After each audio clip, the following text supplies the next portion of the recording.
Today we're here to answer the question that if gardening is actually worth your time.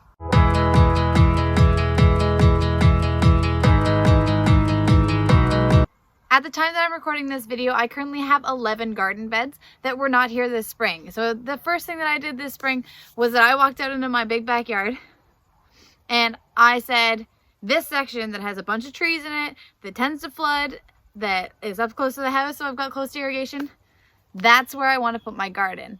So the first thing that I had to do was I had to take out trees. I had to pull out stumps. We had to build our raised garden beds. We had to put dirt in them. We had to add compost, and then we had to add our seedlings that we had sprouted inside.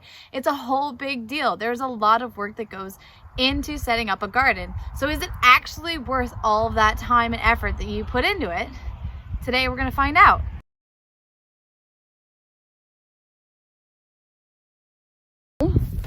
We are going to start prep on the garden area, which is what's standing behind me here.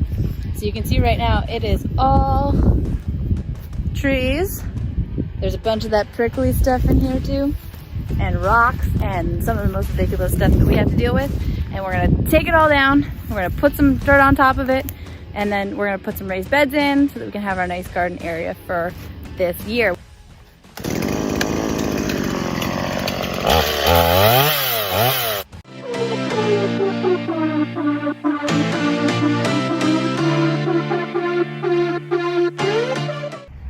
I drew a few numbers because I wanted to set up this large project, and I wanted to make sure that I was actually dedicating my time to something that was going to be valuable, not only for my personal and physical health, but also for my wallet. Because everything that we're doing here, I want to make sure that I'm not going out somewhere else to buy what I can grow in these beds now. So this year I set up 11 garden beds, but I didn't get to use all of them. So some of them I was only able to set up in the early spring, and then as time went on I was able to buy more materials to fill them. So I really only used 7 of my garden beds. So that's what we're going to use today for our math that I'm going to include in this video to show you guys if it doesn't actually work out. I'm also going to let you guys know that I didn't include some of the outliers that we grew. So this is a batch of hot peppers that we grew that I didn't include, and we also grew squash that I'm not going to include because there either just wasn't enough of it that came out of the beds to include. Saying 1 or 2 squash that came out of this bed wasn't as good as the broccoli that came out of it, or as the tomatoes that came out of the beds that are behind me. So instead of including absolutely everything, we just focused on the main things. So these numbers could be higher, but I'm trying to make it as streamlined and as practical as possible for anybody that would be looking to do this similarly for themselves. So, as I'm not including any of my outlier vegetables or produce that we pulled out of our garden beds, I'm also not going to be including any vegetables that we gave away or anything that went bad. So we were hit by a bad frost, if you guys have seen that video, where I lost a good portion of my tomatoes because they just weren't going to be usable. They are going to be usable in our compost, but for this purpose they aren't included. It's only the food that has made it into our freezer that I've weighed. So we also got cucumbers that I've pickled. I didn't weigh them before I canned them. We got a lot more hot peppers that I didn't weigh them before they were pickled. All these kind of things, and I just haven't included in these calculations because I wasn't going to be able to accurately represent them for you guys. So this is just the items that I can accurately measure and calculate out right now. So not including that stuff that are the outliers, this year in our garden, we grew 16.5 pounds of zucchini, 6.6 pounds of bell peppers, 80 pounds of tomatoes, 10 pounds of sugar snap peas, 10 pounds of lettuce, 5 pounds of broccoli, and 5 pounds of spinach. So I am super happy with those numbers that we've been able to get out. As you guys probably saw in some of our other videos, we were hit by an early frost, we were hit by a late frost, in the middle was a drought. Along with everything else going on this year, it was probably not one of the best years to garden, and this could not have turned out better. I think that we did super well for what came out of our garden and for all the food that we're going to be able to get out and use that we did ourselves. It's super exciting. I'm so happy about it. So yay for the garden.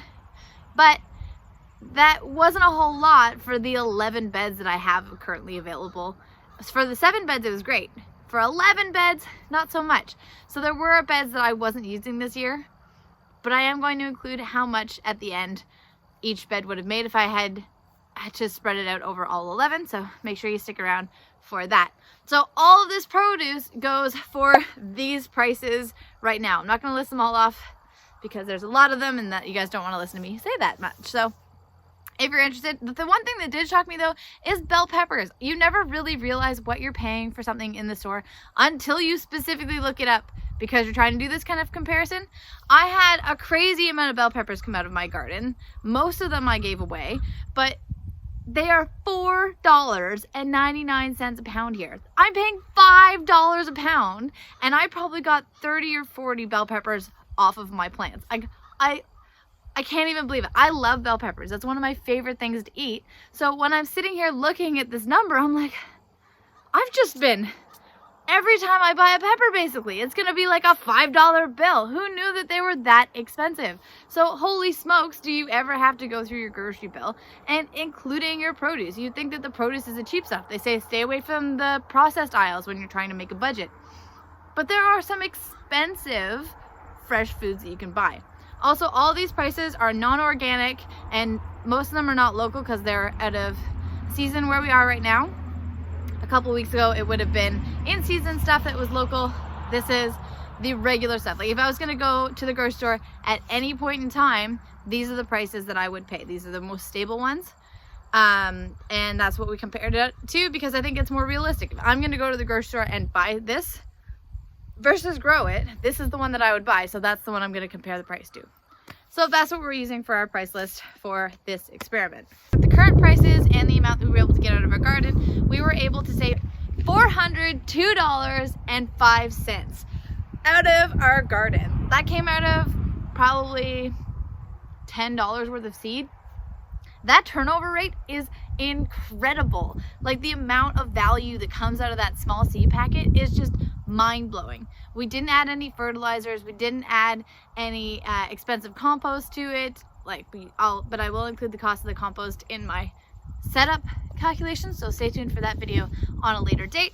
But we added good soil, for compost, and water.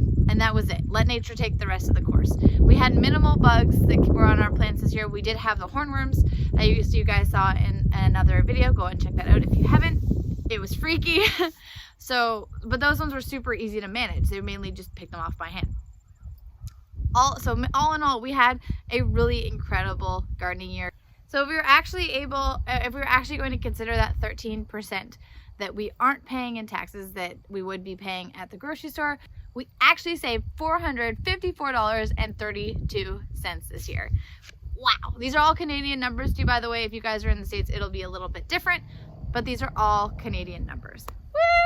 Little party, little garden party, because oh my gosh, that's crazy. So the amount of produce we were able to pull out this year will cover a quarter of our expenses for the whole year for produce. That's mind-blowing.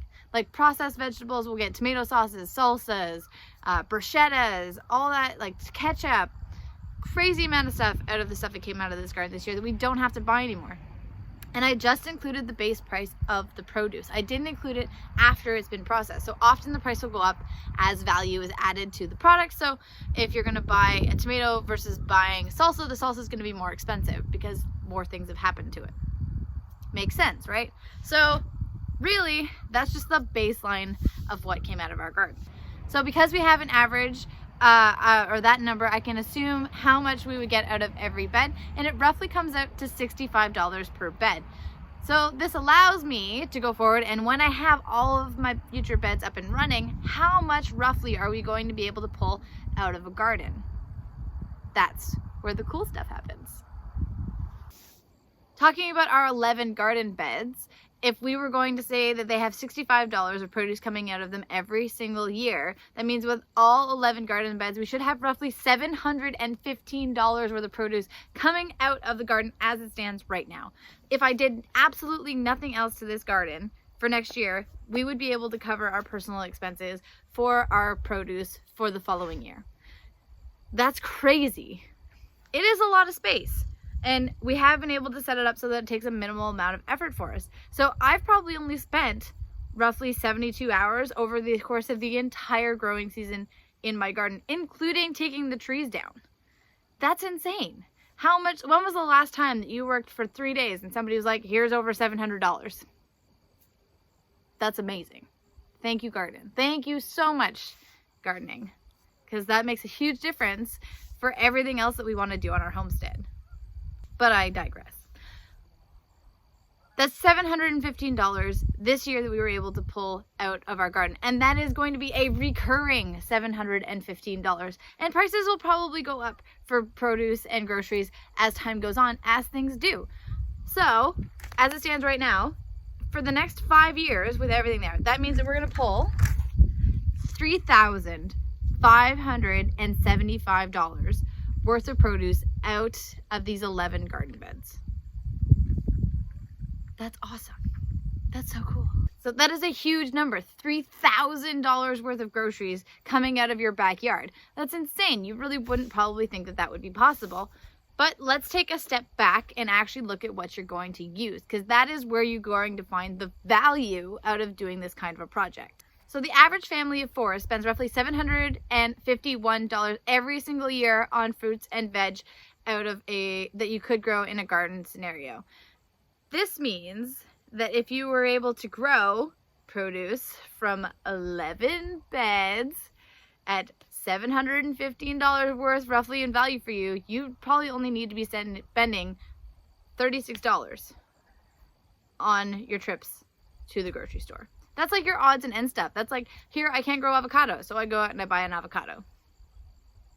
I do have avocado trees, they're just not producing yet. That's an inside project though.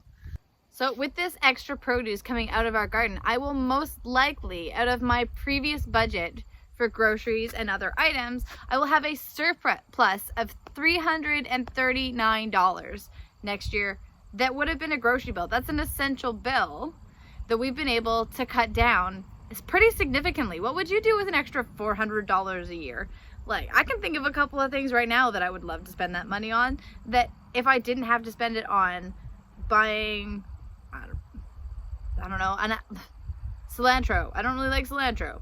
If I didn't have to buy it spending on cilantro, or if I didn't have to spend it on things that I actually really enjoy, but I like to eat a lot of them and they get expensive, I don't have to feel guilty about enjoying the things that I like, and I really appreciate that.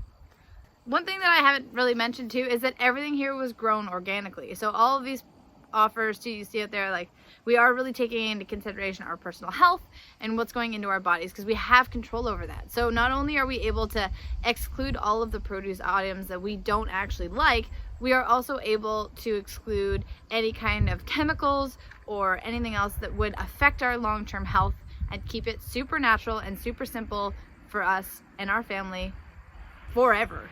Like, if these beds break down, I know how to fix them. If the soil grade isn't good, we know how to fix that. This is just a recurring lesson that we are going to be able to use forever.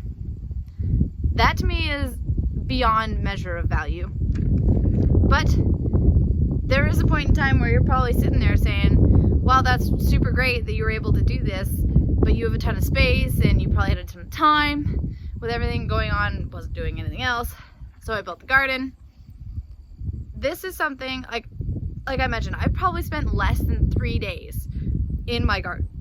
I set up irrigation for it that I got super cheap, wasn't anything super duper fancy, and these beds, they're not super fancy. They really were put together pretty much bootstrapped, and I'm not a super carpenter, so I probably will have to replace these in the next 5 years. That's why I didn't go beyond 5 years. But you also don't have to spend that much money on building your actual beds. If you know how to stack rocks and put dirt behind it, you can have a raised garden bed.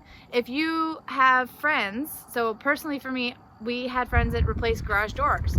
So these garage doors are now, that aren't useful to anybody else, are going to be coming here, joining me in my garden, which will be an insulated and up to a 16-foot long bed. That thing is huge. So I'm super excited to have those, and it didn't cost me anything. It's going to cost me to fill them, but any of the product, the metal, the insulation, all that good stuff that really does set you up for a good foundation, didn't cost me a thing. I actually did somebody a service by not allowing them to have to deal with removing it. So I helped them out by saying, hey, don't worry, I'll take that junk and I'll get rid of it for you. And I get to use it for years to come because the metal isn't going to break down. So for perhaps decades, I'm going to have these free garden beds producing over, like, potentially up to $1,000 or over every single year worth of produce for me and my family. Cha-ching!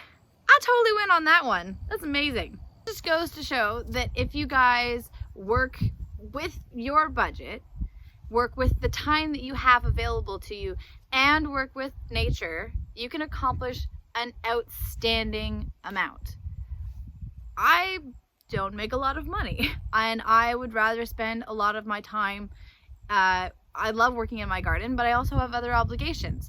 I want to be able to spend time with my family. I need to be able to make dinners. I need to be able to spend time processing the stuff that comes out of the garden. And I have other ventures and other systems that I want to set up on our homestead in order to make the whole thing work well together. So having to be able to take the time off of myself that I would normally be walking around gardening and checking everything to make sure it's okay. And I still do that, but it happens very quickly because I don't have to worry about watering everything. I check my timer to make sure it's okay, which I got at an auction for $15. I think that timer is supposed to be like $100. I was like, oh, that one, get it. Couldn't believe it. So check out your local auctions. Ask around your friends, family, neighbors. A lot of people that are getting out of gardening, people that want to downsize, that are leaving behind these beautiful setups that they have, and they really just want it to go to either a good home or they want a minimal amount because they've been using it, but they know that it works. Ask around, check these people out. It really doesn't take a whole lot of investment to be able to get a lot of value out of what you're able to do. Even if you have a small space, let's say you're in an urban area where you only have a small balcony or even just a bright corner in your house, you can go and you can plant one tomato plant and you can plant one bell pepper plant and you can make yourself over $100 worth of value if you plant things that you are going to use. So if you want to start growing and if you want to start reducing your bills, it doesn't take a lot of space. 2 pots can save you roughly $100. That's totally worth it in my mind. So if you were going to ask me that if gardening is worth it, not only in my personal opinion where it's going to increase your mental and physical health, but yes, financially speaking, setting up a garden is a good investment. I spent less than $1,000 this year setting up my garden, my 11 garden beds. For setting up less than $1,000 worth, I'm actually going to be able to do the 11 that I've done, plus roughly 6 more that I've got for free. If you reach out and you tell people this is something that you're interested in, a lot of people have a lot of creative ways and creative solutions for being able to make this a possibility because it is so absolutely worth it. And versatile. You can be as creative or as wonky as you want in your garden. And wherever you are in the world, you can grow some really cool things. You can grow plants that are good for your personal care. Oh, that's freaking me out. The wind is blowing my greenhouse fabric around against the trees. Whew!